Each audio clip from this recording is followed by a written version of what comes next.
Espiritismo, do Espírito Casimiro Cunha, pela psicografia de Francisco Cândido Xavier, do livro Parnaso de Além Túmulo.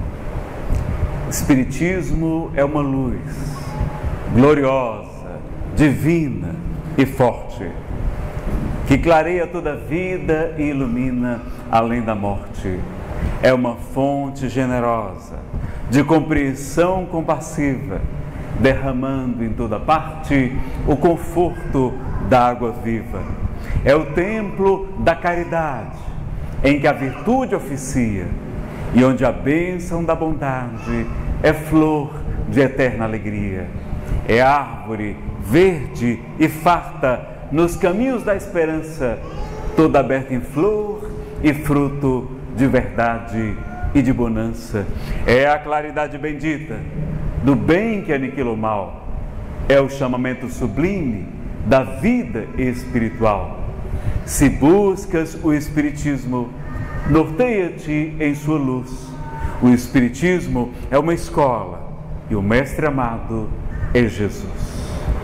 Meus queridos amigos, com esta poesia do Espírito Casimiro Cunha, Espiritismo, queremos prestar aqui a nossa gratidão a essa doutrina que nos trouxe tanto consolo. Eu que fui ateu durante 12 anos e que tive a oportunidade, graças à doutrina espírita, de poder reencontrar a fé. Então, meus amigos, como nós dissemos, temos uma grande alegria de poder falar da doutrina espírita, sobretudo aqui pela primeira vez em Rio Formoso, essa cidade tão bonita, não é? De praias tão maravilhosas, aqui ao lado da praia de Carneiros, que foi considerada a segunda praia mais bonita do planeta. Então vocês são muito abençoados, não é? E que pena que durante a nossa estadia a gente não pôde nem tomar um banho de mar, não é?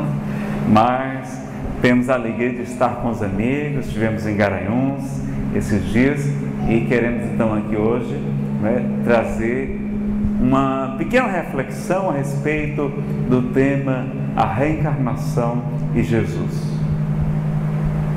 Em primeiro lugar, meus amigos, é muito importante que a gente saiba que o Espiritismo não veio combater as religiões, mas fortalecê-las. É o próprio codificador, Allan Kardec, que vai nos trazer essa assertiva, esclarecendo muito bem, não é? Que o Espiritismo surge numa época em que o materialismo graçava de maneira muito comum, em que as pessoas estavam encantadas com as descobertas da ciência. Era o século da razão, o século das luzes, e quase ninguém queria saber de religião. Então ele vai surgir na França, num país onde era a capital da cultura da época, realmente era Paris, e vai surgir para atender aquelas pessoas que estavam agora desacreditando de Deus, que estavam perdendo a fé. Então o próprio codificador vai nos dizer que o Espiritismo não é para aqueles que já têm uma fé, não. Ele vem, na verdade, para completar essa lacuna que ficou em aberto por conta do desenvolvimento da razão e da ciência no século XVIII e século XIX. Vai surgir, então, numa época de muitas turbulências, porque nós sabemos que Deus, nosso Pai, Ele inspirou as diversas religiões do mundo de acordo com as diversas necessidades das pessoas. Então, lá no Extremo Oriente, nós certamente precisávamos da mensagem do brahmanismo, mais tarde hinduísmo, do confucionismo, do taoísmo, do shintoísmo, do budismo e de tantas outras doutrinas que nos falam também a respeito da reencarnação. 2 terços da humanidade, ou seja, quase 70% da população do mundo acredita na reencarnação. Porque boa parte nasce, não é? Na China, na Índia, e precisa, acho que, regular um pouquinho o som, que ele está muito empolgado para falar, não é? E também virar um pouquinho mais o ventilador, Fábio. Pode afastar o ventilador? Ele está atrapalhando também aqui o microfone. Isso, deixa ele de lado assim, pode ser. Bom, pessoal, no Oriente Médio a mensagem do profeta Maomé. E quem conhece o Corão, já leu as suas sutras, sabe que ali são regras de bem viver, regras de adoração a Deus, e não há nenhum problema com o Corão. O problema não são as escrituras sagradas. Vejam que mesmo de posse da Bíblia, de posse do Evangelho de Jesus, nós promovemos as cruzadas, promovemos 500 anos de inquisição, de torturas, de levar pessoas à fogueira, à morte, ao desterro, por conta da interpretação fundamentalista, não é? Aquela dos orgulhosos, daqueles que se acham donos de toda a verdade possível, quando em verdade cada religião traz um contributo. Deus não deixou ninguém sem remédio. Não existe uma religião melhor do que a outra. A melhor religião é aquela que toca o nosso coração, que satisfaz mais o nosso intelecto e que nos transforma em pessoas melhores a cada dia. Jesus não pregou religião, não criou, não é, religiões, mas veio nos trazer uma mensagem que é repetida por quase todas as outras religiões. Sobretudo, a regra áurea de fazer aos outros tudo aquilo que gostaríamos que nos fosse feito. Então nós também, na doutrina espírita, que é uma filosofia espiritualista, é uma ciência de observação que estuda nos fenômenos mediúnicos, a origem, a natureza e o destino dos espíritos e a sua relação com o mundo corporal, que tem consequências ético-morais, e só é considerada religião no sentido amplo da palavra, quando se fala daquilo que liga o homem a Deus, mas ela não tem liturgias, não tem rituais, não tem hierarquia sacerdotal organizada, não tem paramentos, não tem nada de culto exterior. Ela não é religião no sentido estrito. Então ela veio fortalecer as religiões, porque ela veio falar das leis de Deus que se encontram na natureza, estudando os fenômenos espirituais, estudando o que existe além da vida e comprovando que o que as religiões defendem está correto. Os próprios Espíritos vão nos afirmar em um livro dos Espíritos que todas as verdades estão no cristianismo. O que se encontra de erro nele são de origem humana. Então fomos nós, com o passar do tempo, através das traduções, das adaptações, das interpolações, dos interesses escusos, sobretudo quando o cristianismo vai se tornar a religião oficial de Roma, no século IV, Constantino, porque vence uma batalha, tendo antes disto deslumbrado uma cruz no horizonte, sob ela a inscrição em latim in hoc signo vince, sob este sinal vencerás. E por conta daquela revelação mediúnica, ele passa a acreditar que venceu a batalha contra o general Maxêncio por conta de Jesus de Nazaré. E a sua mãe, então, vai pedir aos seus generais que onde se cheguem, instalem igrejas. E foi então que assim o cristianismo, antes perseguido, agora era a religião oficial do Império Romano, provocando uma série de cisões, porque a maioria das pessoas eram pagãs, e a igreja teve que fazer uma série de adaptações, de concessões. Quando foi que Jesus nasceu? Qual o dia do ano que Jesus nasceu? Nazareno, eu acho que foi 25 de dezembro, porque é o dia que a gente comemora o Natal, não é? Não foi. Mas se utilizou desta data para substituir uma festa ao Deus Sol Invencível, ao Deus Apolo, não é? Ao Deus Mitra, uma série de cultos pagãos, para que em vez de adorá-los, as pessoas começassem a lembrar de Jesus. Pena que hoje trocaram Jesus por Papai Noel, não é? Hoje as pessoas estão perguntando a uma criança o que é que tem no Natal, o que é que significa, não é? Se é nascimento de quem? Ela vai, Papai Noel, não é? Então vejam como o ser humano, nós mesmos no passado, fomos adulterando as mensagens. Então, quando nossos irmãos de outras igrejas católicas, de igrejas pentecostais, protestantes, presbiterianos, enfim, que eles dizem que a Bíblia condena a reencarnação, É porque, na verdade, em primeiro lugar, nós somos vítimas dessas traduções, dessas interpolações, dessas mudanças do texto. A Bíblia, portanto, não é a palavra de Deus. Ela é a inspiração de espíritos superiores, não é? Para, através dos profetas, que eram os médiuns, trazerem as mensagens, as informações, as orientações, à medida que o povo estivesse em condição de aceitá-las.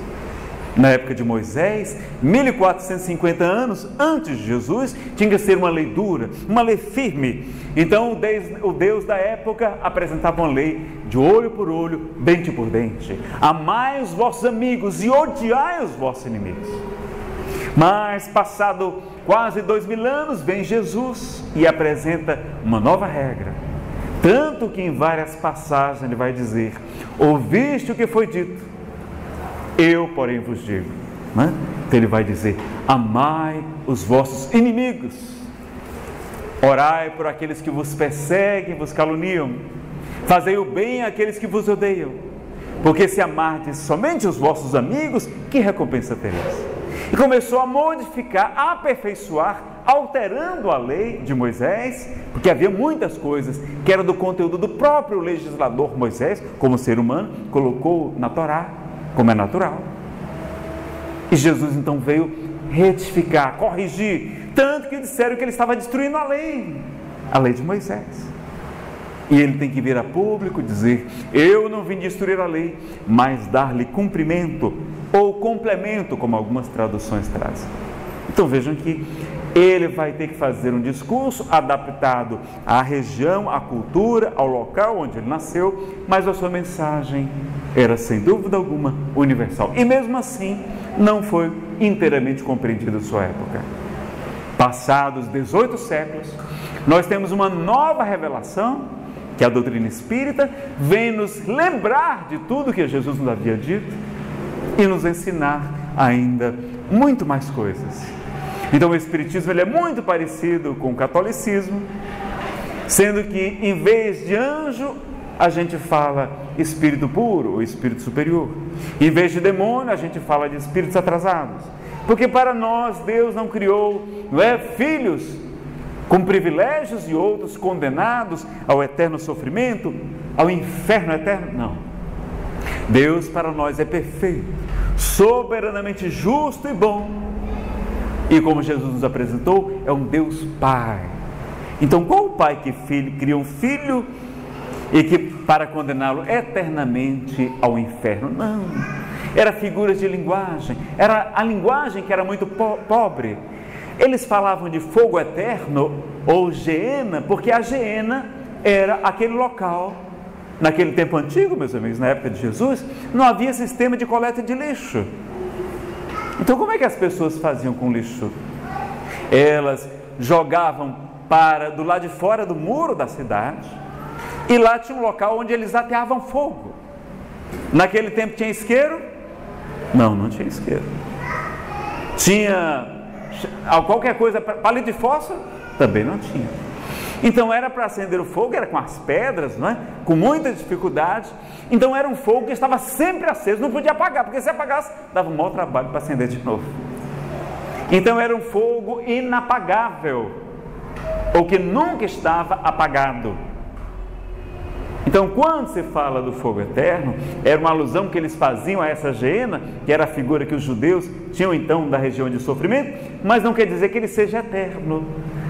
Pode ser indeterminado, a gente pode ficar muito tempo sofrendo no mundo espiritual, anos, décadas, milênios até. Enquanto o espírito estiver endurecido, ele ainda não gozará da felicidade que aguardam aqueles que se arrependem e buscam a sua transformação. Então veja que existem muitas figuras de linguagens. Muitas coisas foram traduzidas equivocadamente, porque a linguagem do hebraico, na época de Jesus eles falavam aramaico, mas as liturgias eram tudo em hebraico. Algumas palavras não eram bem compreendidas porque a língua era muito pobre, tinham poucas palavras, não tinham milhares e milhares de palavras como nós temos nos dicionários de hoje. Então, por exemplo, eles usavam muitas palavras concretas, Quando você queria dizer para uma moça que era ela bonita, que ela era cheia de vida, que ela era vivaz, que era alegre, não é? Eles não tinham essa palavra como no grego existia. Para os judeus eles diziam: olha, essa menina é que nem uma cabrita. Se você hoje for, não é, conquistar uma moça dizendo que ela é uma cabrita, não vai dar muito certo, né? Mas hoje então eles usavam símbolos. E, por exemplo, ficou célebre um erro de tradução, já na Idade Média, quando Michelangelo foi convidado a fazer a escultura de Moisés, o grande legislador, ele fez a estátua com um chifre na cabeça. Basta, tem até nas enciclopédias, na internet, vocês procuram lá, estátua de Moisés, Michelangelo, tem um chifre na cabeça de Moisés. Por quê? Porque o tradutor da época não compreendeu que para os judeus chifre significa força, significa poder. Ali ele está dizendo, não é que Moisés tinha um chifre, não, Moisés tinha poder. Vejam como nós somos vítimas então destes muitos erros de pessoas analfabetas. As tradições eram passadas de boca a ouvido, não é? De boca a ouvido. Só foram reunidas os escritos antigos da Bíblia, não é? Porque a Bíblia, vocês sabem que são vários livros. A Bíblia católica tem 73 livros, a Bíblia protestante 66, tem 7 livros que eles não aceitam. E além de haver muitos outros evangelhos, outros livros chamados apócrifos ou deuterocanônicos, não são canônicos, não foram aceitos pela igreja tradicional. Então, onde é que está a verdade? São Jerônimo, quando foi convidado para fazer a tradução da Vulgata, exclamou: como é que a verdade pode estar em coisas tão diversas? Porque havia textos até contraditórios. E ele havia sido encarregado pelo Papa de organizar e traduzir para uma linguagem vulgar, daí porque o nome é Vulgata, para o latim, aqueles textos que estavam em grego, que estavam em hebraico. E com uma série então de dificuldades, e vai escolher alguns textos, alguns evangelhos, que a igreja então oficializou realmente como estes são os canônicos, o que a gente aceita. Então veja os problemas que nós tivemos dessas muitas traduções. Então a palavra reencarnação realmente não vai estar na Bíblia, a gente não vai encontrar na Bíblia a palavra reencarnação. Por que, Nazareno? Porque a reencarnação é uma palavra nova. É uma palavra criada no século XIX, século XVIII, que Kardec vai utilizar para aquilo que se chamava antes de metempsicose, de palingenesia, de renascimento, de vidas sucessivas, de rodas das almas, muitos nomes que havia para o que a gente hoje chama de reencarnação. Então, se vocês pegarem, inclusive, em inglês, há uma página chamada The Blue Letter Bible. Vocês me perdoem o inglês, porque é lá do Ceará, não é grande coisa, né? Ele tem, né, é a Bíblia da letra azul. Aí, além de trazer em inglês, você pode clicar e mudar, voltar para o original. Aí está lá em grego. Em grego você vai encontrar onde tem a palavra ressurreição, muitas vezes, a palavra palingenesia. E palingenesia significa nascer de novo. Então a gente vai citar então algumas das passagens. O que é ressurreição, o que é reencarnação? Vamos ver que elas convivem perfeitamente. Nós espíritas aceitamos tanto a reencarnação como a ressurreição. Nós não somos contrários à ressurreição. E vamos explicar essas questões então na tarde de hoje, tá certo? Vamos ter que fazer um compacto, porque era uma palestra que usaria de muitas horas de duração. Pedir para o Gerson vir ali para o slide, né? Então, primeiro, pessoal, o Espiritismo não criou a reencarnação, apenas veio confirmá-la, né? Nós sabemos que tinha no Egito Antigo a metempsicose, que é uma crença equivocada, que a gente podia até retornar como forma animal. Isso, inclusive, foi uma das coisas que pegou muito mal. Daí porque muitas pessoas combateram a reencarnação. Porque ela dizia, o quê? Eu poder voltar como um animal? Não. Imagine uma mulher voltar como uma barata. Qual mulher que aceitaria isso, não é? mas é porque os espíritos muitas vezes viam, né, os médios viam os espíritos com formas animalescas, como lobos, daí porque a lenda dos lobisomens, com formas, não é, monstruosas, e daí porque acreditavam então que os espíritos atrasados se apresentavam, mas era no mundo espiritual, uma forma dos que chamamos hoje demônios, não é?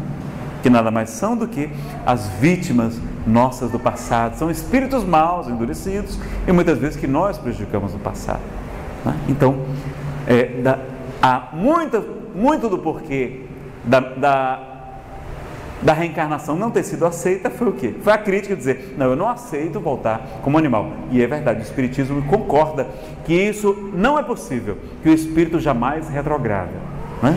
Mas havia essa crença no Egito. Pitágoras, o grande matemático, vai trazer, a gente inclusive vai trazer uma série de homens e mulheres célebres que foram reencarnacionistas, vai trazer Platão e Sócrates, assim por diante. Nós temos conhecimentos há mais de 6.000 anos, não é? Como lá no budismo, está lá a roda de Sansara também, o registro dos livros mais antigos do mundo, como o livro dos Vedas, os Upanishads, não é?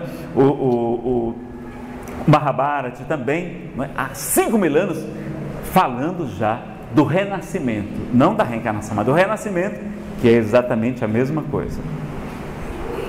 Reencarnação e ressurreição. O que é que significa então ressurreição? Dá para ler aí, Gerson? Bom, vem do latim. Ressurreição significa ressurgir, relevantar-se, erguer-se, restabelecer-se, reanimar, recomeçar, não é? Está no dicionário Wise. Então vejam que a ressurreição significa ressurgir. Quando eu fizer assim, você volta para cá. Pode voltar para cá. Então, reencarnação, na verdade, significa ressurgir. Nós acreditamos na ressurreição do espírito, ou na ressurreição dos mortos. Veja que as Escrituras falam da ressurreição dos mortos, mas não fala da ressurreição dos corpos. Não, porque o corpo material é perecível, ele não pode herdar o reino dos céus, como fala Paulo em Coríntios 15. Então é o corpo espiritual que vai realmente ressurgir. Então nós ressurgimos como corpo espiritual, que nós chamamos de perispírito, não é? E vamos compreendendo essas questões com mais tranquilidade. A ressurreição também no sentido das pessoas que estavam sofrendo de fenômenos de catalepsia ou letargia. Por exemplo, quais foram, não é? A gente vai ver aqui. Então, Allan Kardec vai nos dizer que a palavra ressurreição era empregada pelos judeus tanto no sentido de reencarnação como ressurreição também, não é? Eles se confundiam porque há entre os judeus, há inclusive entre os judeus ortodoxos, da Cabala, dos ensinamentos místicos, eles também acreditam na reencarnação. Aliás, não acreditam não, dizem que sabem porque faz parte da Torá, não é? Então, na época de Jesus, o vocabulário era muito limitado, quase todos eram pastores, não é? Falamos aqui da palingenesia, e não exclui, não é, a reencarnação. E já falamos aqui realmente da ressurreição, não dos corpos, mas dos espíritos. Então, alguns autores acreditam que Jesus ressurgiu em espírito materializado, ou com corpo material modificado, tanto que muitos não reconheceram. Então, estão lá em Marcos, em Lucas, em duas passagens, e também em João, não é, essa questão que está sendo abordada. Então, vamos ver aqui os casos de ressurreição e catalepsia, ou letargia. Quais foram os 3 casos de ressurreição que Jesus operou no Evangelho? Pode até voltar para cá. Eu estou falando com os encarnados. A de Lázaro, que foi a última, né, que foi a mais extraordinária de todas. O que mais? A filha de Jairo, que é a primeira, e o filho da viúva de Naim, não é? Está aqui na tela, é só vocês lerem lá. Não é? Tem aí as referências aí em Lucas, em Mateus e também em João, a ressurreição de Lázaro, não é? E o que aconteceu, meus amigos?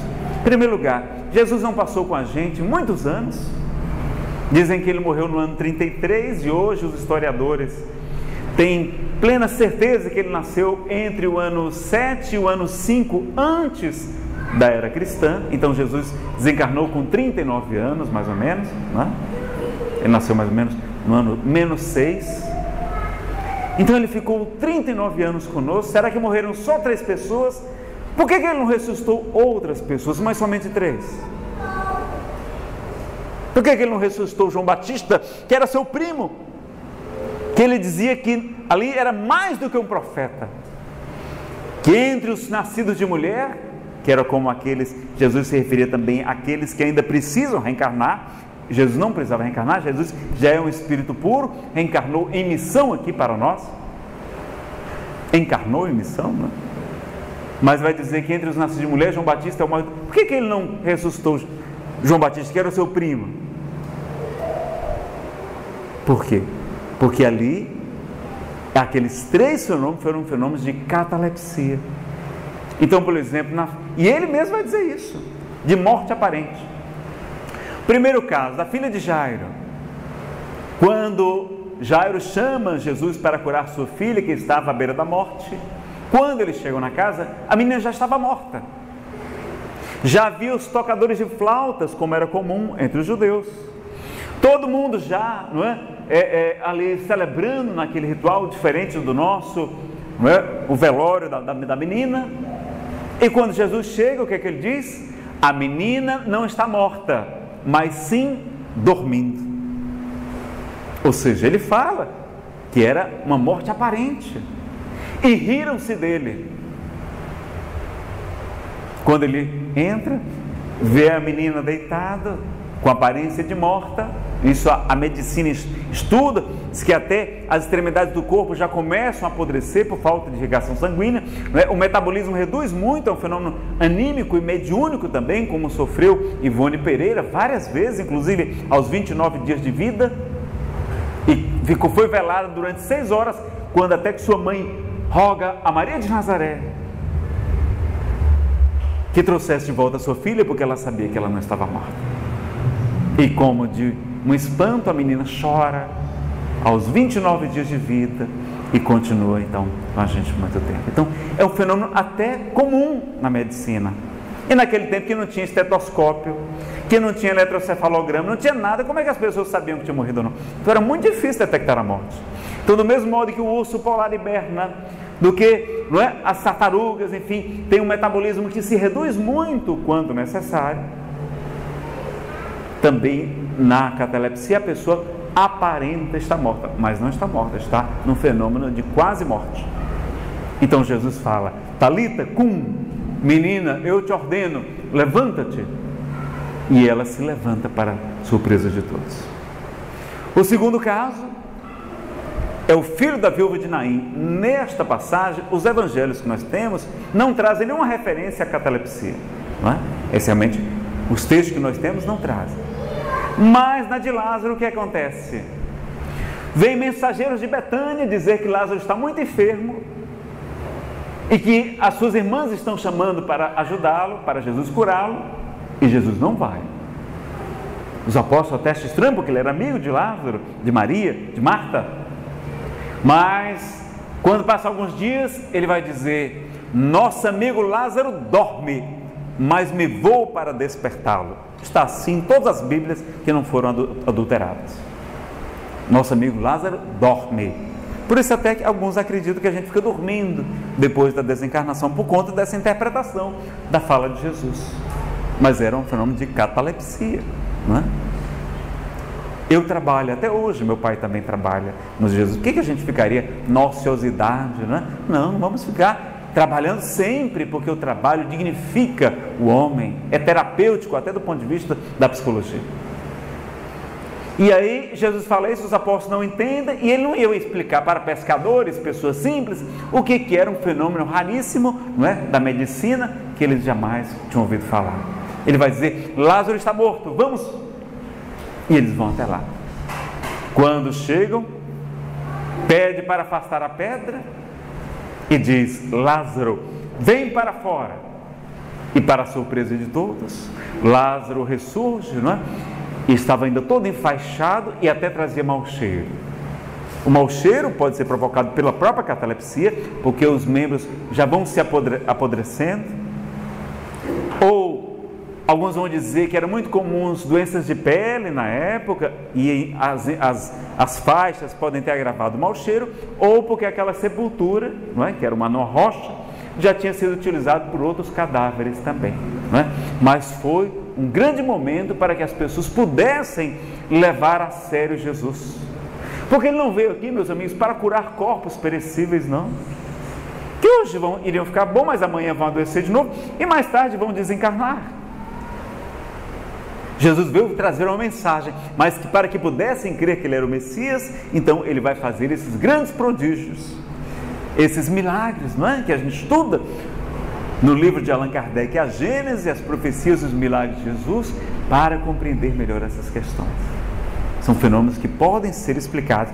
Um espírito daquela envergadura, Jesus é um Cristo, é a mais elevada hierarquia dos espíritos puros, vai nos dizer os espíritos na Revista Espírita, a Allan Kardec. Então, então só não morreram 3 pessoas, devem ter morrido mais, e Jesus vai intervir nesses 3 fenômenos para que, aconteceu também com Elias, um fenômeno de catalepsia, e também com Paulo. Um jovem está assistindo uma palestra, Paulo varava as madrugadas falando, e o rapaz adormece e cai de onde estava, e cai meio desmaiado, meio semi-morto, e ele então, com seu poder fluídico também o desperta, e também é atribuída uma ressurreição a Paulo. Então seria trazer aquela pessoa que está de morte aparente de volta à vida, um fenômeno também possível de ser explicado e muito grandioso, não é? Então, na época de Jesus certamente não morreu 3 pessoas, não é? Então, a encarnação é possível? O primeiro que a gente tem que analisar é isso, pessoal. É possível a gente encarnar? Vocês acreditam que nós somos um espírito habitando um corpo de carne? Sim, não é? Todas as religiões acreditam que nós temos uma alma, que nós somos uma alma, na verdade, não é? Utilizando o corpo. Ora, se Deus nos colocou neste corpo uma vez, e isso certamente é para o nosso bem, para o nosso crescimento espiritual, para ajudar-nos a alcançar a felicidade, por que Ele não poderia nos colocar uma segunda vez, uma terceira vez, uma quarta, uma quinta?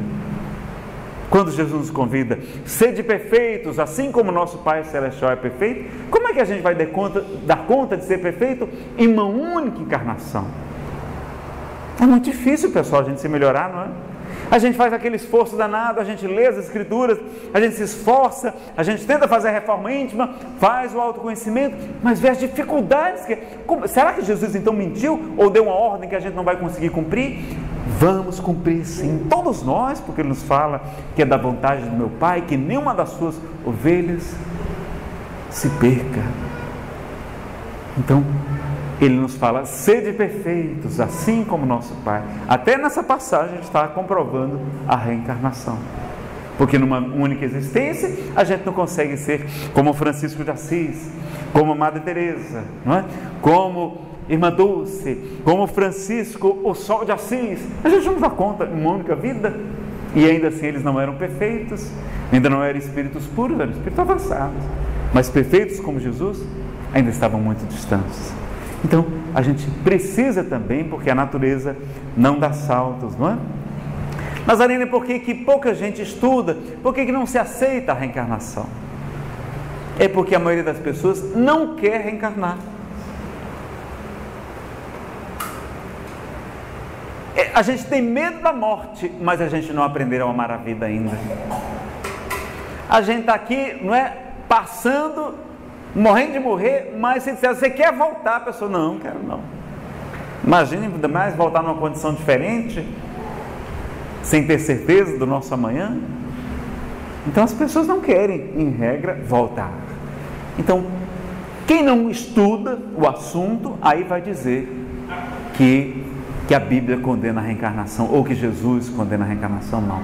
Quem estudar vai compreender muito bem que a Bíblia está em vários livros do Antigo Testamento e do Novo Testamento também, com outros nomes, com o nome de palingenesia, como renovação, como renascimento, como ressurreição também, não é? Então a gente vai apenas ler algumas passagens de Jesus para que vocês verifiquem realmente algumas citações dele, né? Vou mostrar aqui os slides. Qual a Bíblia usar, não é? Aqui ele está mostrando a de João Ferreira de Almeida. Os espíritas mais estudiosos preferem pedir para o Gerson mostrar aqui a Bíblia de Jerusalém. Pode até dar um zoom maior para mostrar aqui, né? É uma tradição por católicos e por protestantes ao mesmo tempo. É uma das mais fiéis, mas ainda também tem erros, como é natural. E nós temos, pelo Haroldo Dutra Dias, Gerson, este outro livro, publicado há alguns anos, o Novo Testamento. É uma tradução do grego do Novo Testamento, não é uma tradução espírita, não é.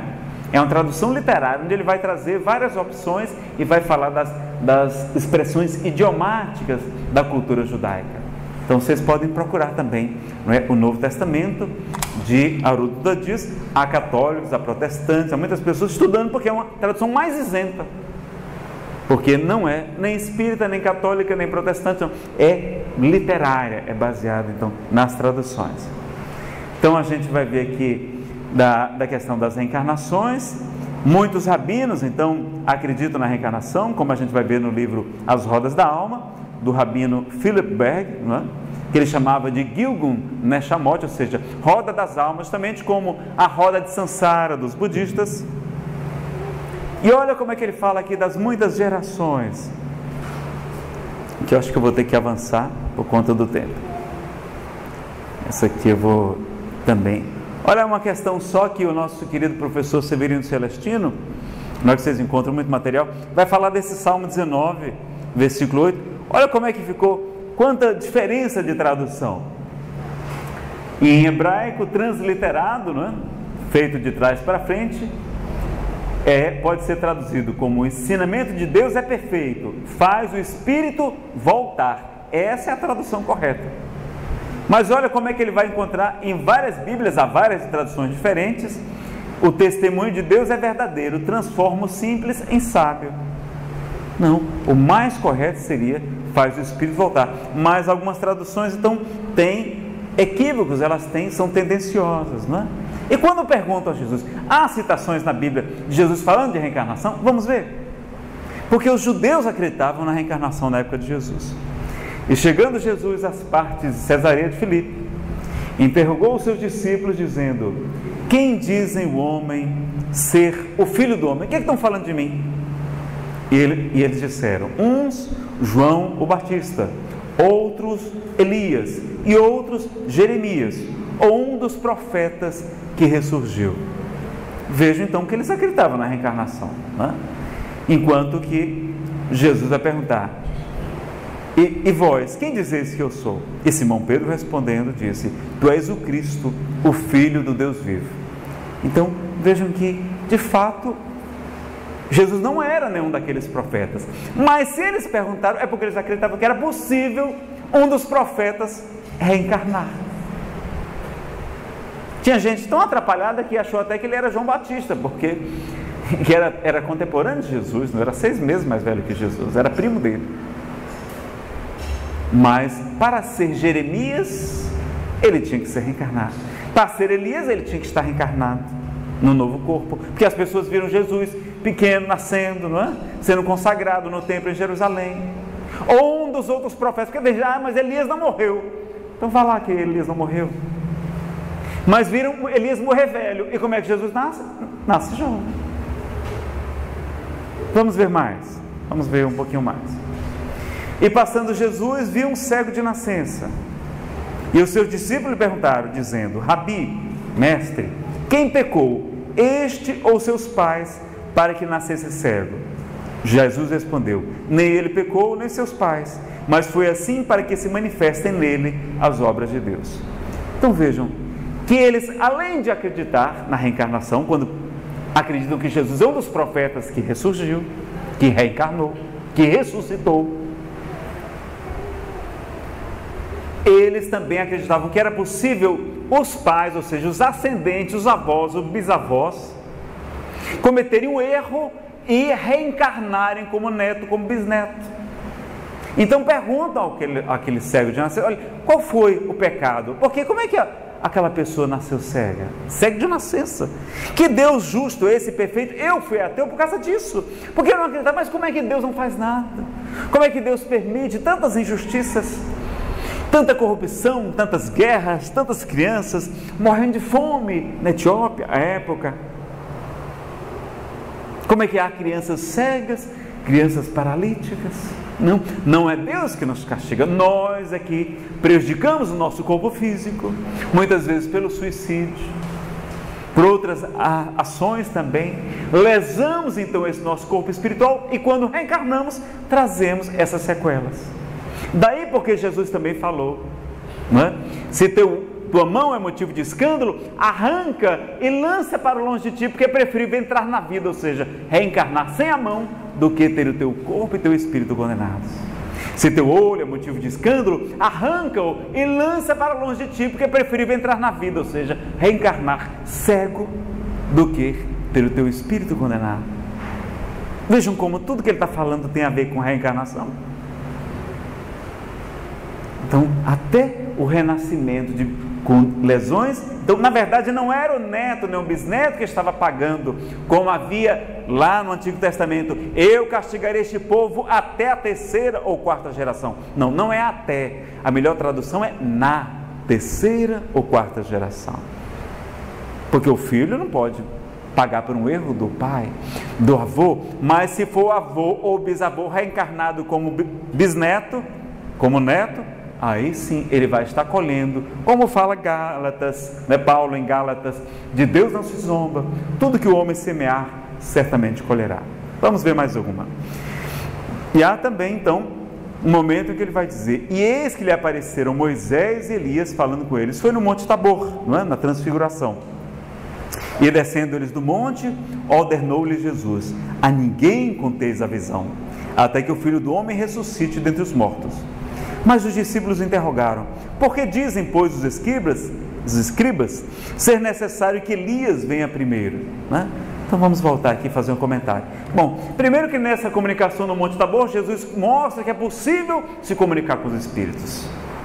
E aquele mesmo que havia proibido a comunicação com os chamados mortos, não é? Que foi Moisés, lá em Deuteronômio, e com razão, porque o povo hebreu estava no cativeiro do Egito, estava se tornando politeísta, consultando as pitonisas, os pitons, os médiuns, os charlatães, inclusive, não é? Enganando as pessoas com fins materiais, com fim de fazer vingança, trabalhos de magia, e Moisés proíbe, e fez muito bem, mas ele próprio tinha um conselho de 70 anciões que profetizavam, que davam comunicações mediúnicas.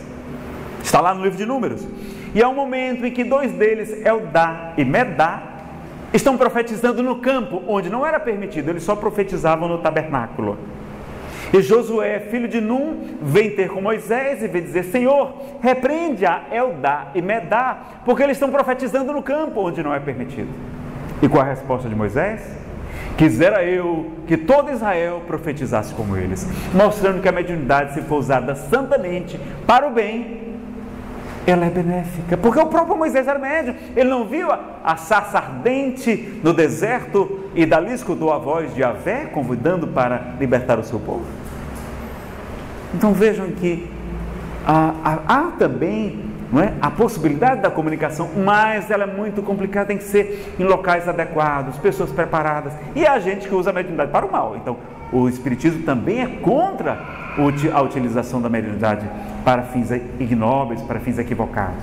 Então nós concordamos com a proibição de Moisés, mas vejam que ele próprio, aquele mesmo que condenou, apesar de ter um conselho de médiuns, os 70 anciões, ele vai conversar com Jesus junto com Elias no Monte Tabor, no momento da transfiguração, quando o rosto de Jesus brilha como o sol, quando suas vestes ficam alvinitentes, mostrando que a comunicação com o mundo espiritual é plenamente possível. Se fosse certo, Jesus teria feito?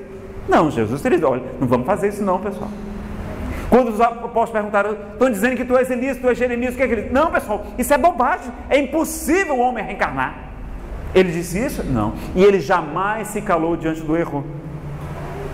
Então vejam que Jesus era a favor da crença da reencarnação, que era comum em sua época, né? E diziam que Elias tinha que voltar antes do Messias. Veja como eles acreditavam na reencarnação, né? Então Jesus respondeu, de fato Elias virá e restaurará todas as coisas. Eu, porém, vos declaro que Elias já veio e não o reconheceram. Antes fizeram com ele tudo quanto quiseram. Assim também o Filho do Homem há de padecer nas mãos deles. Então os discípulos entenderam que eles falara a respeito de João Batista. Então Jesus está falando aqui que João Batista é a reencarnação do profeta Elias, não é? Está aqui, aliás, vou acrescentar mais aqui. Porque todos os profetas e a lei profetizaram até João. E se o quereis reconhecer, ele mesmo é Elias que estava para vir. Quem tem ouvidos para ouvir, ouça. Então vejam que Jesus nos fala também naquela passagem aliás, até vale a pena a gente comentar essa questão de Elias. Olha como ele era parecido com João Batista. E Elias lhes disse: lançai mão dos profetas de Baal, que nenhum deles escape. E lançaram mão deles, e Elias o fez descer ao ribeiro de Quizon, e ali os degolou, decapitou 100 sacerdotes de Baal. Elias era natural de Tisbe, cidade localizada na região de Gileade, situada a leste do Jordão, uma área de poucos moradores. Vestia-se como? De pele de animais e dispensava o conforto da época. E agora João Batista, como é que era? E este de João tinha suas vestes de pelos de camelo e um cinto de couro em torno de seus lombos, e alimentava-se de gafanhotos e de mel silvestres, e eram por eles batizados no rio Jordão, confessando os seus pecados. E aí a gente vai ver o momento de Salomé, né? E ela, instruída previamente por sua mãe, disse: dá-me aqui num prato a cabeça de João o Batista. E o rei afligiu-se, mas por causa do juramento que houvera feito e dos que estavam à mesa com ele, ordenou que se lhes desse. Né? Então vejam que até o Papa São Gregório Magno, no século VI, ensinava que João Batista era a reencarnação de Elias. Isso está em Gregório Magno, homilia 7, no Evangelho Patrol, latim, volume 76, 1100. Né? Vejam até como há muitas referências como esta. Vamos voltar aqui, só a gente complementar. Então vejam que Elias, como degolara 100 sacerdotes de Baal, ele vai assumir então pela lei de causa e efeito, não é? Como se fosse uma espécie de karma, apesar que nós sabemos que o nosso karma é dinâmico. O bem que nós fazemos hoje modifica o mal que nós tenhamos feito no passado. Daí porque Jesus é muito claro em nos dizer: porque muito amou, seus pecados foram perdoados. E porque também, não é, Pedro, na sua epístola, vai nos dizer que a caridade cobre uma multidão de pecados. Mas João Batista ainda assim se submete, não é? Por seu próprio livre-arbítrio, vai aceitar ser decapitado, porque ele também houvera decapitado outras pessoas no passado. Não é? Então vejam que a reencarnação, não é? Jesus fala claramente dessas passagens, e em outra, em João 3, nós vamos ver aqui, não é, um encontro de Nicodemos. Vamos para a leitura aqui. Este, de noite, foi ter com Jesus e lhe disse: Rabi, mestre, sabemos que és mestre vindo da parte de Deus, porque ninguém pode fazer esses sinais que tu fazes se Deus não estiver com ele. A isto respondeu Jesus: em verdade te digo, que se alguém não nascer de novo, não pode ver o reino de Deus. Precisa ser mais claro que isso? Não precisa ser mais claro que isso, né? Vamos ver o que é que acontece. Não te admires que eu te dizer, importa-vos nascer de novo. Então lhe perguntou Nicodemos: mas como pode suceder isso? Acudiu Jesus: tu és mestre em Israel e não compreendes essas coisas? Porque olha o que ele vai perguntar, né? Olha a bobagem não, como ele entendeu realmente a pergunta. Porque alguns nossos irmãos, de maneira a interpretar que este nascimento seria pelo batismo, que João o Batista é que iniciaram, não havia batismo antes de João Batista, né? E a pessoa tinha que se arrepender do seu pecado, era como se fosse uma transformação, era uma reforma íntima. A gente vai ver que Jesus, ele não está falando de batismo, não. Aliás, ele próprio não batizava, os seus discípulos batizavam, mas ele próprio nunca batizou ninguém. Mas vejam que lá quando ele está falando com Nicodemos, mas como pode um velho como eu entrar novamente no ventre de sua mãe? Então ele entendeu que estava falando de reencarnação, não estava falando de batismo não é verdade? Senão ele não teria falado isso, concorda? Então vejam como o texto nos é claro. Agora, nós compreendemos, nós respeitamos, não é? Sinceramente, meus amigos, para ser bom não precisa acreditar em reencarnação, importa ser bom, não é? Jesus coloca um único critério na passagem dos cabritos à esquerda, das ovelhas à direita, e quem sabe qual foi esse único critério para a salvação, não é? Que aliás, você sabe o que significa salvação? Yeshua, que era o nome de Jesus, o Yeshua, significa salvação. Eles adoravam fazer até trocadilhos com isso, os judeus. Tanto que quando Jesus entra na casa de Zaqueu, ele vai dizer: Zaqueu, a salvação entrou na tua casa no dia de hoje. Ele faz uma brincadeira. E Yeshua, Jesus, entrou na tua casa no dia de hoje. Por isso há tanta confusão colocando Jesus como Salvador, porque o seu nome significa salvação. Emmanuel é que significa Deus conosco, Jesus significa salvação. Então vejam, até o nome de Jesus gerou esse problema, não é? E nenhuma das outras religiões tem um salvador, não. As pessoas têm que se melhorar, têm que evoluir, têm que se depurar, têm que se esforçar, como ele próprio vai nos dizer, a cada um segundo suas obras. Está lá no Apocalipse em 2 versículos, inclusive no último capítulo, que cada um será julgado conforme as suas obras. Como é que, não é, a morte de Jesus nos salvou? Não, meus amigos. Isso era costume dos judeus, que sacrificavam animais, pombas, cabritos, né, ovelhas, touros, faziam aquela expiação dos animais para que se redimisse dos seus pecados. Era uma crença judaica que Jesus combateu, que Jesus vai dizer 2 vezes em Mateus: misericórdia quero e não sacrifícios. Misericórdia quero e não sacrifícios. Então, não é ele morrer que vai nos salvar. A morte dele e a sua ressurreição ao 3º dia, que nós acreditamos que ele reapareceu em espírito, não foi em corpo. Vamos verificar? Vamos verificar. Eles estão lá na Galileia, estão num local fechado, com medo inclusive das perseguições, e Jesus atravessa as paredes que estavam fechadas, as janelas, as portas. Então ele entrou, ele apareceu em espírito. Agora o espírito pode se tornar tangível, pode se materializar, se tiverem ali médiuns que doem fluidos de efeitos pessoais, fluidos de efeitos físicos, como estuda Kardec, para permitir a materialização. E aí é quando Tomé toca as suas chagas e crê.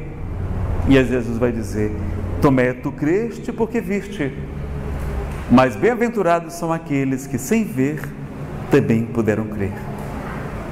Então vejam que ele... E quando ele surge primeiro para Madalena, quando ela vai abraçá-lo, ele diz: Maria, não me toques, porque ainda não subiu ao Pai.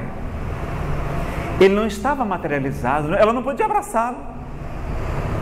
E dizem, como está também na Bíblia, que Jesus foi pregar nos infernos. Ora, se quem está no inferno está condenado eternamente, para que Jesus foi lá pregar? Foi perder seu tempo lá pregando para quem não tinha mais solução, se o inferno é eterno. Ele ia perder seu tempo? Não. Mas ele foi lá levar a sua palavra de bom ânimo, de mensagem, para que aquelas pessoas se libertassem das suas culpas, não é? Dos seus remorsos, dos seus arrependimentos mórbidos, e fossem se transformando e se libertando. Então ele vai também. Então ele estava, segundo alguns, o seu perispírito, trazendo ainda, não é, emanações que poderiam prejudicar a saúde de Maria Madalena. Ele era uma aparição. Quando ele está caminhando na direção da cidade de Emaús, ele vai conversando com 2 discípulos e vai até um local com eles, ceia com eles e de repente desaparece. E eles dizem: olha, nós não o reconhecemos. Por quê? Porque ele ficou diferente depois que reaparece. Ele não reapareceu com corpo de carne, meus amigos. Ele reapareceu em espírito, não é? Materializado. Tanto que eles demoram para reconhecer. Estão lá na barca, Jesus se aproxima e eles se assustam, pensam que é um fantasma. Ele manda lançar a rede ao lado direito e eles não reconhecem que é Jesus. E quando ela se encontra, está Jesus assando peixe na praia. Então ele aparece de uma maneira diferente, o seu espírito de uma maneira diferente, tanto que eles tiveram dificuldade para reconhecê-lo após a ressurreição. Então nós acreditamos sim que Jesus reapareceu no terceiro dia, mas em espírito, porque ressurreição é ressurgir também em espírito, não é ressurreição dos corpos, é ressurreição dos chamados mortos, porque não existe morto, né? A Bíblia inclusive utiliza morto até para quem está vivo. Tem gente que está morto, que só está entregue para a vida física, para os prazeres materiais, não é? Sem se preocupar com as questões espirituais. Esse está morto. Então Jesus vem para que todos tenham vida e vida em abundância, não é? Então Nicodemos não acredita, né? Aqui Santo Agostinho também, segundo José Reis Chaves, no livro A Reencarnação na Bíblia e na Ciência, ele mudou o título, e agora também vai dizer, né, que tem uma enciclopédia onde eles anotaram que Santo Agostinho aceitava a reencarnação. Está lá na Enciclopédia Católica de 1909, não é? No item Metempsicose e a tradição esotérica de Puruquer, não é? Então vejam como há muitas questões que foram alteradas por conta da reencarnação. São Jerônimo, também o famoso autor da Vulgata, amigo de Santo Agostinho, também aceitava a reencarnação. Olha aí, ele afirma que a transmigração das almas foi ensinada durante um longo tempo na igreja. Isso está lá no Evangelho Esotérico de São João, página 68, de Paul Lecourt, de editora Pensamento, São Paulo, 1993. Também é uma citação que traz Chaves. Bom, e por que, Nazareno, que a igreja não aceita a reencarnação? Como é que a gente está de tempo? A gente pode falar um pouquinho mais? Sei como é que vocês estão aí, pessoal. Podemos falar mais quanto tempo vocês querem falar? Eu falo. Nós são 4, vai dar 4h30. Vocês querem que fale até 4h45 ou até 5 horas? Todo mundo? 5 horas? Quem tiver compromisso, fica à vontade. Então a gente avança um pouquinho mais e fala o que aconteceu para que as pessoas deixassem. Por que a igreja não aceita a reencarnação? Não é? Vale a pena, a gente vai ver aqui e ver um vídeo das provas científicas da reencarnação. Então, lá no ano de 553 aconteceu, na verdade, um sínodo, não é que não é uma reunião de poucos bispos, convocado pelo imperador Justiniano, mesmo contra a vontade do Papa Virgílio. Teodora, que era a esposa do imperador, uma ex-meretriz, né, uma mulher da vida, e que sofria represárias da população, que acusavam de que ela ia ter que pagar de tudo que ela fez nesta vida em outras encarnações. Neste sínodo foi condenada a doutrina da preexistência do espírito, ou seja, aquilo que indiretamente condena a reencarnação. Então vamos compreender aqui. O que aconteceu?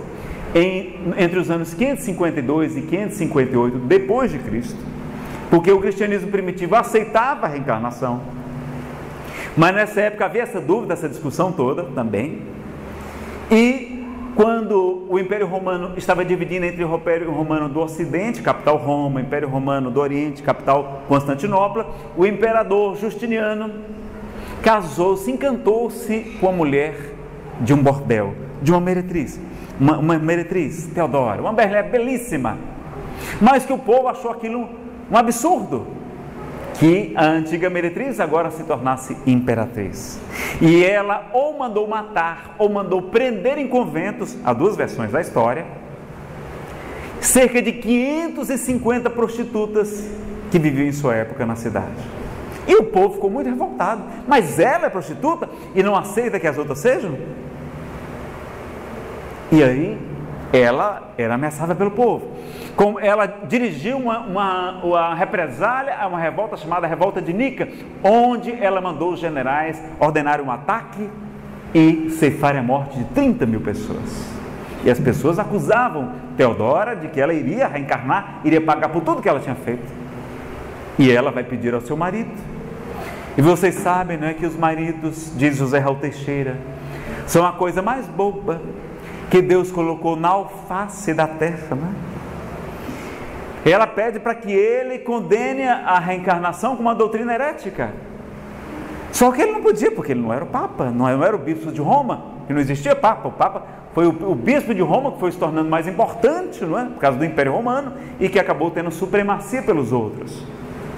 Ela vai pedir, então, ao Papa Virgílio, e ele promete para ela, depois de 9 anos de sua morte, ele resolve então cumprir a sua promessa. Manda que o Papa viesse para Constantinopla fazer um concílio ali. O Papa não quer vir, porque todos os concílios eram em Roma. E ele disse: se o senhor não vier, eu trago o senhor ao fio da espada. Ele veio com poucos bispos, então foi um verdadeiro sínodo, uma reunião pequena, onde foi discutida a doutrina de Orígenes, que era baseada em Platão. Porque Platão, como Sócrates e tantos outros pensadores, Plotino, Próclo, Jâmblico e tantos outros que nós vamos ver aqui, rapidamente, acreditava na reencarnação e que a alma já existe antes da formação do corpo.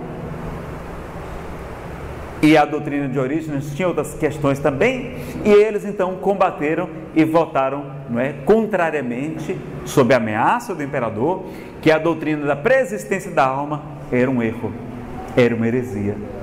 E claro que se o espírito não existe antes da formação do corpo, não tem como existir reencarnação, não é? Então, para a igreja tradicional, o Deus cria o espírito no momento da fecundação. Na hora que o óvulo é fecundado pelo espermatozoide, ali é criado um espírito e coloca ali naquele espermatozoide. E aí por que uns vão nascer cegos, surdos, bonitos, altos, baixos, olhos claros, nascem na Europa, na América, outros nascem na África para passar fome?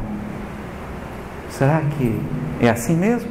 Ou será que esses espíritos são espíritos milenares que vão reencarnando, que já existem, mas como a doutrina da pré-existência de alma foi condenada, não existe então na doutrina católica mais espaço para a reencarnação, mas não existe nenhum documento oficial da Igreja Romana, se vocês conhecerem, me mostrem, que condene a reencarnação. Não existe. Existe condenando então a pré-existência da alma, um grande doutor da Igreja, Orígenes, que foi questionado também em sua época. Então vejam que a rigor mesmo o que houve foi esse problema, uma questão política, social, pessoal de uma mulher por conta da reencarnação. A partir daí, as perseguições foram aos milhões. Morreram muitas pessoas que eram contra, que não aceitaram essa nova doutrina. E como essa decisão foi num sínodo, mas durante aqueles vários anos ocorreu um concílio, aquela decisão do sínodo foi incorporada naquela decisão muito maior que o concílio, tem que ter muito mais bispos, não é? E se tornou então ensinamento universal no 5º Concílio Ecumênico de Constantinopla. E está lá no ano de 553 essa decisão, tá certo? Então, nós sabemos, não é, como o Espírito humano nos convida, né? O Espiritismo veio ao mundo para substituir as outras crenças, as outras religiões. Lá no livro O Consolador, o Espírito humano, pela psicografia de Chico Xavier, vai responder: o Consolador, como Jesus, terá de afirmar igualmente: eu não vim destruir a lei. Não é? Então o Espiritismo não veio realmente para exterminar as outras crenças e assim por diante. Não, pelo contrário, a sua missão tem de ficar junto às almas e ao lado das gloriosas, esclarecendo o erro religioso onde quer que ele se encontre e revelando a verdadeira luz pelos atos e pelos ensinamentos, não é? O espiritista sincero, enriquecendo os valores da fé, representa o operário da regeneração do templo do Senhor, onde os homens se agrupam em vários departamentos ante altares diversos, mas onde existe um só mestre, que é Jesus Cristo, né? Porque ele mesmo nos disse: assim não é da vontade do vosso Pai que está no céu, que pereça nenhum desses pequeninos, como está em capítulo Mateus 18. Então a gente apenas vai colocar agora um vídeo, pessoal, para vocês verem, não é, provas científicas da reencarnação. Pedir para que apague as luzes. Vamos apagar, Fábio? É do Discovery Channel, é um documentário chamado Reencarnação, Past Lives, Stories of Reincarnation. Vocês encontram com dublagem para o português, inclusive no YouTube, e a gente trouxe um trechozinho só de um dos muitos casos de crianças que lembram de vidas passadas, e não somente isso, que elas também trazem marcas de nascença, trazem cicatrizes, trazem enfermidades que revelam, não é? Pode apagar todas as luzes, sobraram 2 aqui. Então a gente vai colocar aqui um videozinho que vocês vão ver a história do Jan Hagedorn. Mas e se houver casos de reencarnação que não se baseiam só na lembrança de crianças? Jim Tucker está a caminho de outro caso. É uma categoria de casos muito mais difícil para seus críticos contestarem. The more that the cases were found, one started to come with birthmarks and birth defects, and we found that in many cases there was a striking correlation between the birthmarks on the children and wounds that the previous personalities had. And we've been able to track down autopsy reports or medical records to make sure that in fact there was a match there. Pela primeira vez, estas marcas de nascença dão uma prova física verificável que sugere reencarnação. We don't have a lot of American cases that have the birthmarks or birth defects along with the memories. We do have some, but it's unusual, so we certainly like to investigate all those that we can.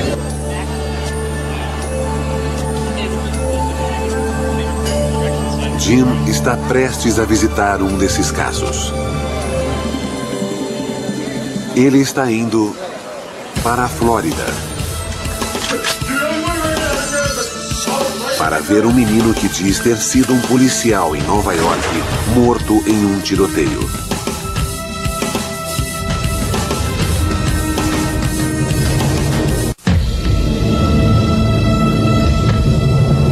When I was big, I was a police officer.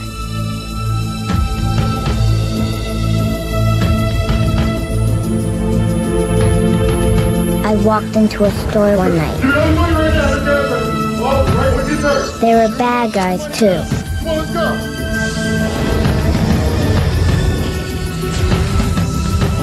They shot me dead. Give me your money now.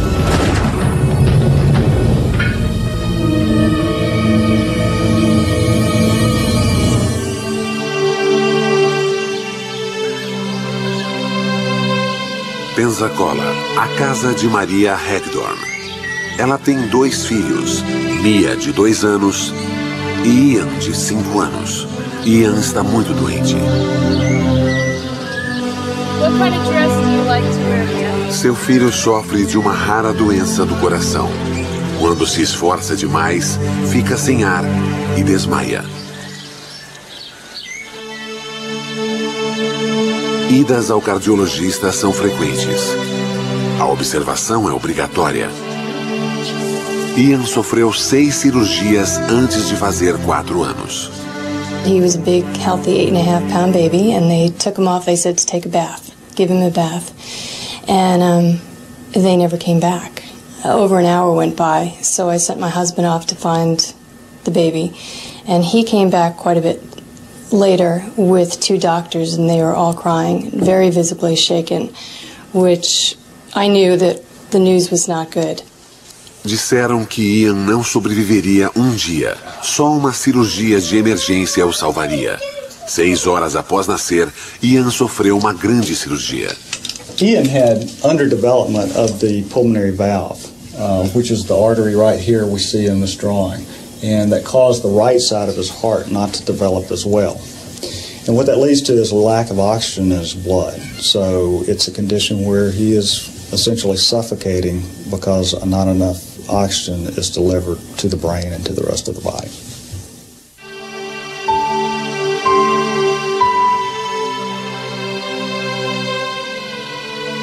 A cirurgia correu bem. Após 9 horas, os médicos repararam a válvula. Mas o subdesenvolvimento do lado direito do coração levaria tempo e mais cirurgias.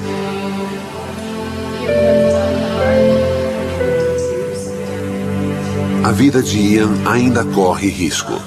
O que traz Jim aqui é um evento que ocorreu 1 ano antes de Ian nascer. My dad was a police officer, and he walked into Radio Shack, and he could tell something was going on. 2 guys up at the front desk pulled a machine gun out of their overcoat and pointed it at the manager. And my dad pulled his revolver and said, "Drop your weapons, I'm a police officer." And somebody was shooting him quite immediately after he said that. 12 people get lightheaded. Jim e Maria revêem a autópsia do pai. A causa da morte se destaca para quem a lê. Seu pai morreu devido a uma artéria pulmonar rompida causada por um tiro. A mesma artéria que faz Ian sofrer. Mas algo mais estranho aconteceu. The first time was when he was about 3, and I was doing some work in my office, and he was making quite a bit of noise, and I had threatened him with a spanking if he didn't quiet down. And he stood there and looked at me and said, "When you were a little girl and I was your daddy, lots of times you were bad and I never spanked you." Which just kind of blew me away. He didn't get a spanking. Ian começou a falar mais sobre o avô. Growing up, we had 2 cats, a black cat and a white cat, and the black cat was Maniac, and the white cat was Boston. So one day I was doing something, and Ian came over to me and he said, "Mom, when you were a little girl and I was your daddy, what was my cat's name?" And I said, "Maniac?" And he said, "No, the white one." And I said, "Boston?" And he said, "I used to call him Boss, right?"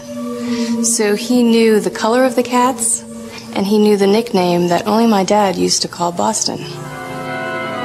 Maria tem muitas histórias como esta de Ian. Ela está convencida de que Ian é seu pai reencarnado. Não são só as histórias, mas também a prova física. A correlação entre a doença e a lesão mortal do pai removeu todas as dúvidas. Much of these cases often involves memories and statements and behaviors. The birthmarks are something that's completely objective, and it's something that is beyond memory or beyond chance. Talvez a memória de Ian o engane. Talvez o que diz esteja ligado ao avô por mero acaso. Mas a combinação de memória e prova física é muito convincente. Então fica muito mais difícil, né, de ser questionado. Então o Dr. Jim Tucker tem continuado um trabalho do Dr. Ian Stevenson, da Universidade da Virgínia, em Charlottesville, que pesquisou mais de 2.600 casos de crianças, de jovens que lembravam de vidas passadas. Do mesmo modo que o Dr. Ramendras Nath Banerjee, que pesquisou cerca de 1.200 casos de reencarnação também. E não eram pessoas. O Dr. Ian Stevens era um neuropsiquiatra que estava. Então ele vai publicar um livro na década de 70. Olha o cuidado e o rigor científico que ele utilizou. 20 casos sugestivos de reencarnação, porque dentro daqueles milhares havia alguns que não tinham outra explicação que não fosse a reencarnação, porque traziam as marcas de nascença, a pessoa trazia cicatrizes, trazia enfermidades ligadas à vida anterior que ela se lembrava. Agora é curioso que havia pessoas que faziam o seu relato e depois, como a gente normalmente esquece das coisas de criança, disseram: "Não, eu não fiz essa declaração que o senhor está dizendo no seu livro, não." "Ah, não? Pois está aqui." Aí gravava, tinha a fita gravada, tinha a filmagem da criança falando. Como é comum as pessoas terem amigos invisíveis, não é? A minha esposa não sabia, não lembrava, aliás. Mas a gente falando que é tão comum que se você levar para o seu médico, o seu psicólogo, o seu filho, dizendo que ele tem um amigo invisível que só ele vê, os psicólogos vão dizer: "Ah, isso é a coisa mais comum do mundo, isso é natural, isso são as fantasias das crianças, elas estão elaborando o seu psiquismo e tal." Porque é tão comum que é as crianças terem amiguinhos invisíveis que estão ali muitas vezes para brincar, para se divertir, para protegê-las também, não é? Então, a minha esposa tinha e não sabia. Conversando sobre esse assunto lá, a minha cunhada, que é mais velha, diz: "Não, você tinha sim. Era a Sueli, e só você via essa tal Sueli, ninguém mais via", não é? Então vejam como há, e as pessoas então esquecem muitas coisas. Nos locais onde não há tradição da reencarnação, a família não leva isso à frente, né? Não vai atrás, mas quantos e quantos outros casos. Veja o filme Minha Vida Noutra Vida, não é? E tantos outros falando também da reencarnação. Meus amigos, a gente, para concluir, vamos só voltar aqui para o nosso PowerPoint, não é? Então, há questões históricas, nós vimos aqui, evidência a favor da reencarnação. Científica, nós temos as terapias de regressão a vivências passadas, não é? Vocês sabem que existem muitas técnicas hoje de terapias utilizando regressões a condicionamentos de vidas anteriores, né? Há gênios precoces, né, como Mozart, Pascal, Michelangelo, Champollion e tantos outros, não é? Com crianças prodígios, não é? Que se chamam, são gênios precoces. Os instintos, né? Os conhecimentos natos dos próprios animais, vai defender também o doutor José Reis Chaves, as marcas de nascença, doenças congênitas, não é? Que a gente traz inexplicáveis, por exemplo, há hoje bebês nascendo com cirrose hepática. Será que não foram alcoólatras na vida imediatamente anterior? Crianças nascendo com enfisema pulmonar, será que não foram tabagistas, não é? Fumantes em vidas passadas? Então, as experiências de quase morte também mostrando, não é, como o Dr. Raymond Moody Jr. vai publicar, não é, vários livros, a transcomunicação instrumental mostrando também a questão da comunicação, as pesquisas do Dr. Francis Bowie e outros mostrando que nós renovamos o nosso corpo, todos os nossos átomos, não é, a cada 5 anos em média. As questões filosóficas que nós já comentamos, a reencarnação no livro no Antigo Testamento, então vai ter lá em Gênesis, por exemplo, a citação: os filhos lutavam no ventre de Rebeca. Como é que 2 crianças vão brigar, 2 espíritos que foram recém-criados? Não, se brigavam é porque tinham realmente, não é, algum problema no passado.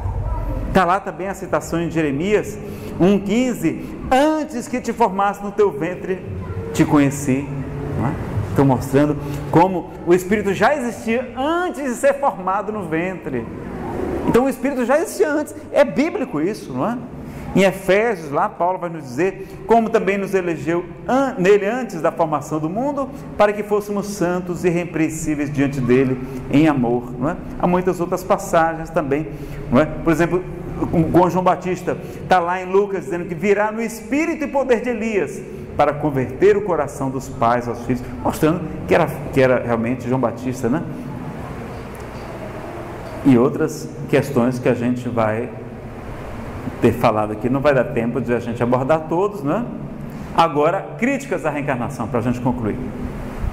O problema maior que as pessoas encontram é em uma única passagem bíblica que eles vão dizer, olha, está lá em Hebreus 9:27, está lá escrito: o homem morre uma vez só, também morreu Jesus de uma vez só por todas, para resgatar os nossos pecados. Aí pronto, Nazareno, está vendo? O homem morre só uma vez, não tem esse negócio de reencarnação não. Então, só que as pessoas não estudam a Bíblia, né? Quando a gente vai realmente lá em Hebreus, vocês pegarem qualquer Bíblia mais grossa, como essa de Nova Jerusalém, no início das epístolas ela tem uma introdução, um estudo sobre aquela carta. Nas Bíblias católicas, nas Bíblias protestantes tem também, e todas elas vão dizer que muito provavelmente aquela carta não foi escrita por Paulo, porque não tem a saudação, o endereço, não é? Aquela introdução que ele fazia, o estilo é completamente diferente. Então logo vejam que essa carta não é de Paulo, muito provavelmente não, pela historiografia e pelos teólogos não é de Paulo, é de algum judeu escrevendo para o seu povo. Por isso que é carta aos Hebreus, em que pese há informações de Emmanuel em sentido diverso disso, e a gente respeita também, claro, a opinião de Emmanuel, dizendo que teria sido a única escrita de próprio punho pelo Paulo, no livro Paulo e Estevão, psicografado por Chico Xavier. Mas veja que coisa curiosa, lá então em Hebreus nós temos uma única passagem dizendo que ao homem só é dado morrer uma única vez e depois vem um julgamento. Meus amigos, depois da morte a gente tem um julgamento, não é? Tem aquele juízo individual que a gente faz, a nosso balanço da nossa vida. A vida se aparece como se fosse um filme que passa rapidamente. Nas experiências de quase morte as pessoas relatam isso.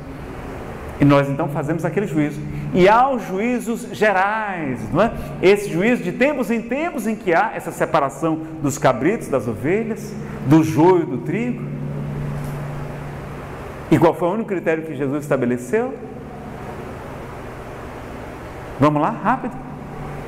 Pessoal, isso é muito importante. Foi a única coisa que ele pediu para saber quem vai salvar. Não foi para amar a Deus. Também não foi para amar ao próximo. Tive fome, tu me deste de comer. Tive sede, tu me deste de beber. Eu estava nu e tu me vestiste.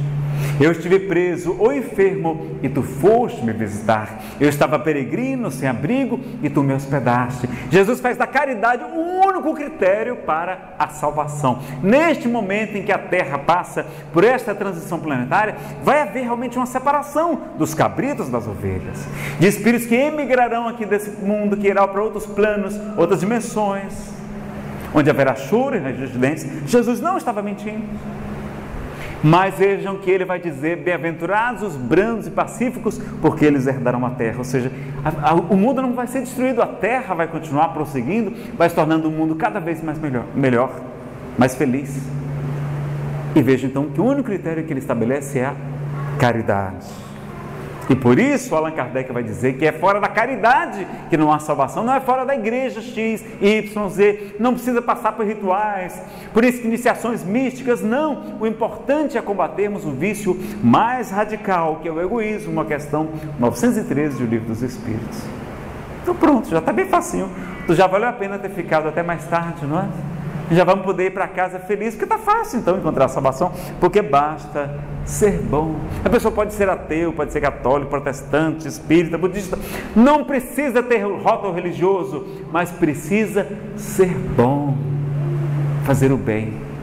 E os Espíritos complementam que a caridade também é a benevolência para com todos, é ser bom para todos, é a indulgência para com as imperfeições alheias, é dar um desconto para as imperfeições dos nossos irmãos, e o perdão das ofensas. Olha que maravilha. Então vejam, não é, como está tudo ao nosso alcance, tudo tão fácil. Então vejam que Paulo não vai dizer, se é que é Paulo, não vai dizer o homem só nasce uma vez, não, senão ele estaria contrariando diretamente Jesus, não é? Então o autor da carta aos Hebreus, ele vai dizer, o homem morre uma vez. Por quê? Porque se você lê a carta, que são na verdade os historiadores dizem, os teólogos, está lá na Bíblia de Jerusalém, dizem que são como se fossem duas cartas juntas, não entremeadas, elas têm dificuldade, porque parece que foram emendadas, e elas estão falando então da expiação dos pecados, quer dizer assim, que não precisa mais fazer sacrifício. Quando Jesus fez o seu sacrifício na cruz, ele morreu de uma vez só por todas e não precisa mais a gente, para redimir nossos pecados, sacrificar animais. Esta é a mensagem que ele está querendo dizer na carta aos Coríntios, na carta aos Hebreus. Este escritor desconhecido que não sabe. Agora, será que a Bíblia toda, não é que há passagens que são controversas com outras? Quando o próprio pastor Caio Fábio, um protestante muito conhecido, ele vai dizer que a pessoa acreditar que o Antigo Testamento está plenamente em vigor junto do Novo Testamento, ela vai ficar esquizofrênica, porque Jesus modificou quase todo o Antigo Testamento, trouxe uma nova aliança. Por que as pessoas se apegam tanto ao Antigo Testamento? Não.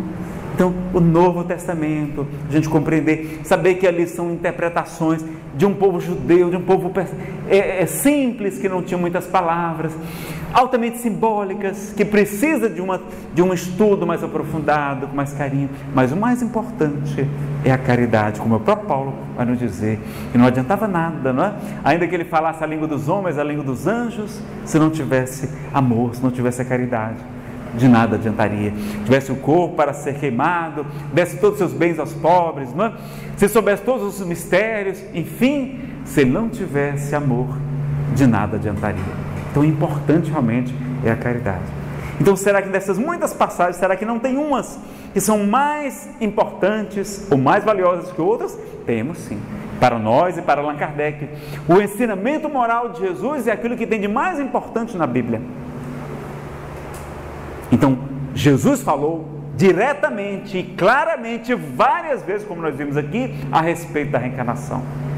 Várias e outras vezes também indiretamente, como nós falamos, sede perfeitos. Ora, o que é que vale mais? Jesus falando várias vezes ou uma carta que ninguém sabe de quem é, controversa, dizendo que o homem só é dado morrer uma única vez, depois vem o juízo. Ora, entre, mesmo que fosse Paulo e Jesus, eu prefiro ficar com Jesus. Não é verdade? Então o Espiritismo respeita sinceramente as pessoas que acreditam na ressurreição da carne. Não há nenhum problema em acreditar nisso, o importante é sermos bons, mas vejam que não devemos combater ou criticar os espíritas somente porque estudamos um pouco mais e verificamos que há interpretações que nos levam a crer que a reencarnação está conforme a Bíblia e conforme a ciência, não é? Muitas religiões foram reencarnacionistas, não é? Olha aqui, fazer uma relação rápida aqui. Olha aqui, quantas religiões e doutrinas são reencarnacionistas? O cristianismo primitivo, até o ano 553, foi a data daquele concílio de Constantinopla. O brahmanismo, que mais tarde virou confucionismo. O budismo, a cabala, o candomblé, o caodaísmo, a corenergéticas, não é? Que é uma filosofia de autoconhecimento. O esoterismo, o espiritualismo em geral, o espiritismo, a gnose, o hinduísmo. Na Índia tem 1,2 bilhão de pessoas e 80% delas são hindus, não é? A Igreja Católica Liberal Alemã, que não aceitou o dogma da infalibilidade papal. A Igreja Cristã Essencial, Igreja de Swedenborg, Igreja Messiânica, Igreja Unida do Canadá, o islamismo esotérico, né, baseado nas sutras 2:26 e 16:5:2 do Corão, o jainismo, o judaísmo esotérico, a Legião da Boa Vontade, que não é propriamente uma religião, mas uma filosofia, o mahaísmo, martinismo, o Pathwork de Eva Perracos, o rosacrucianismo, o Santo Daime, a Sechonoye, o sikhismo, o sufismo, o taoísmo, a teosofia, a umbanda, o xamanismo, né? Muitas tribos xamãs acreditam na reencarnação, o shintoísmo, o yoga, né? Patanjali, o criador do yoga, era reencarnacionista, o zen budismo e até o zoroastrismo. Então vejam quantas doutrinas, não é? E quantos líderes aí que nós vamos ter. Eu vou depois colocar no slide, porque se a gente for ler todos aqui, são muitos, né? Jesus, Buda, Confúcio, Dalai Lama, não é? Chico Xavier, Krishna, Lao Tse. Vamos dizer que falar aqui só dos mais, o Patanjali, o fundador do yoga, Rudolf Steiner, da antroposofia, Satya Sai Baba, não é? Grandes gênios como Cícero, Eurípides, Galeno, Hermes, Hipócrates, Jâmblico, Júlio César, Khalil Gibran, Leonardo da Vinci, Ovídio, Paracelso, Platão, Pitágoras, Próclio, Sócrates, Teréxides de Círios, Virgílio, Napoleão Bonaparte, que se acreditava, Carlos Magno, Arthur Conan Doyle, né, o criador do Sherlock Holmes, Balzac, Bernard Shaw, Benjamin Franklin, Campanella, Dante Alighieri, Emerson, Frederico Grande, Goethe, Giordano Bruno, né, que foi queimado na fogueira, Gurdjieff, o pai da psicologia transpessoal, Henri Thoreau, John Milton, Leibniz, Leon Tolstói, Lessing, Victor Hugo, Voltaire, William Shakespeare, Adolfo Bezerra de Menezes, Kardec, Camille Flammarion, Gabriel Delany, Hermínio Miranda, Leon Denis, Russell Wallace, não é, que pesquisador junto com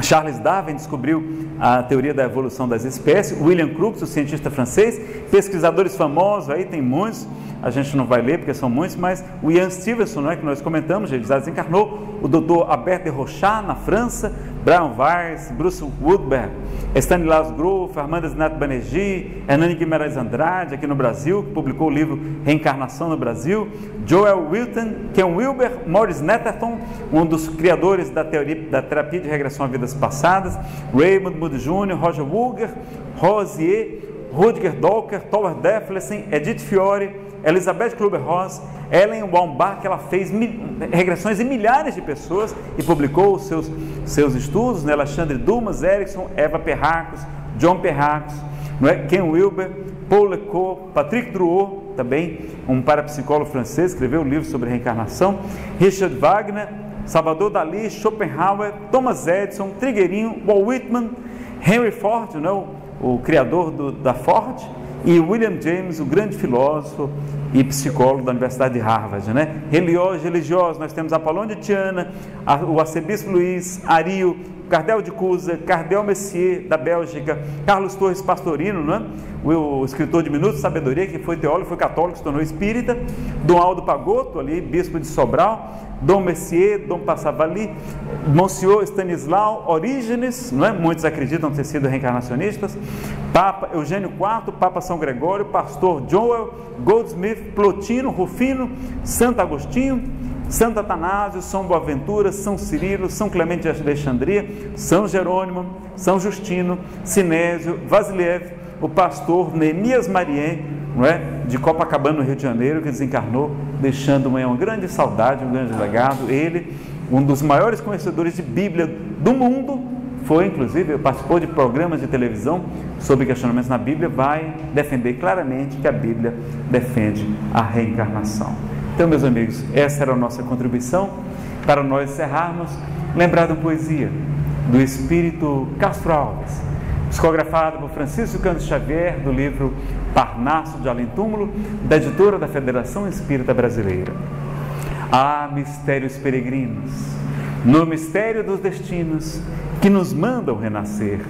Da luz do Criador nascemos, múltiplas vidas vivemos, para a mesma luz volver. Buscamos na humanidade as verdades da verdade, sedentos de paz e de amor.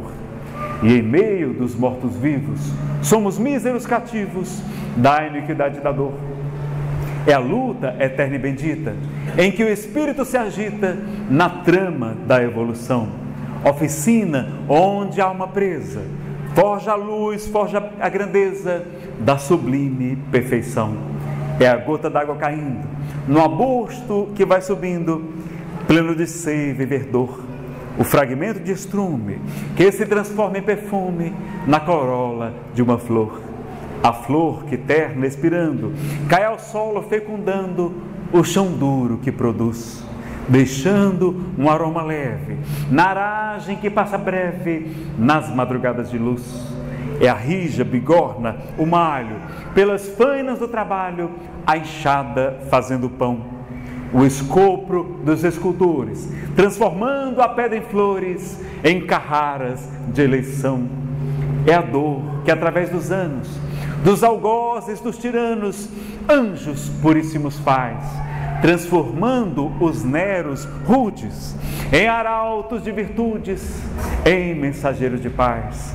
Tudo evolui na terra, tudo sonha, na imortal ânsia risonha de mais subir, mais galgar. A vida é luz, é esplendor, Deus é somente seu amor, o universo é o seu altar. Na terra, às vezes se acendem radiosos faróis que esplendem dentro das trevas mortais. Suas rútilas passagens deixam fulgores, imagens em reflexos perenais. É o sofrimento do Cristo, portentoso jamais visto no sacrifício da cruz, e cujo amor à verdade, sintetizando a piedade, nenhuma pena traduz. É Sócrates e a cicuta, é César trazendo a luta, tirânico o imitador. É Celine com sua arte, ou sabre de Bonaparte, o grande conquistador. É Anchieta amando, a ensinar, catequizando o selvagem menos feliz. É a lição da humildade, da extremosa caridade do pobrezinho de Assis. Ó bendito que ensina, quem luta, quem ilumina, quem o bem e a luz semeia. Nas fainas do evolutir,